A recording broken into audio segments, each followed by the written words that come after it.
অনেকের ঘুম হালকা হালকা আছে না, রাতে যদি ঘুম ভেঙে যায়, আপনার দেখা যাচ্ছে বিভিন্ন টেনশনে থাকে, হঠাৎ করে রাতে ঘুম ভেঙে গেল, ঘুম ভেঙে যখন রাতে গেছে, এখন আপনি এই মোবাইলে সময় না কাটিয়ে আপনি এই দোয়াটি, এই জিকিরগুলো করুন। নবী সাল্লাল্লাহু আলাইহি ওয়াসাল্লাম শিক্ষা দিয়েছেন, উবাইদা বিন সামিত রাদিয়াল্লাহু তাআলা থেকে যদি কোনো ব্যক্তি রাতে ঘুম ভেঙে যায়, এই দোয়াটা পাঠ করে, এই দোয়াগুলো পাঠ করে, তাহলে আল্লাহ রাব্বুল আলামিন তাকে ক্ষমা করে দিবেন, বা সে যে দোয়া করবে সেই দোয়াই আল্লাহ কবুল করে দিবেন। সুবহানাল্লাহ।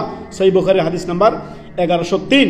দোয়াগুলো হচ্ছে কি, জিকিরগুলো কি, লা ইলাহা ইল্লাল্লাহ ওয়াহদাহু লা শারিকা লাহ লাহুল মুলকু ওয়া লাহুল হামদু ওয়া হুয়া আলা কুল্লি শাইইন কাদির সুবহানাল্লাহ ওয়ালহামদুলিল্লাহ ওয়া লা ইলাহা ইল্লাল্লাহ ওয়াল্লাহু আকবার ওয়া লা হাওলা ওয়া লা কুওয়াতা ইল্লা বিল্লাহ আলিয়্যিল আযীম রব্বিগফিরলি। সর্বশেষ রব্বিগফিরলি, আল্লাহ আমাকে ক্ষমা করেন। অতএব যাদের ঘুম হালকা, রাতে ঘুম ভেঙে গেলে এই দোয়াটি আপনারা দৈনন্দিন পাঠ করবেন যখনই ঘুম ভেঙে যাবে।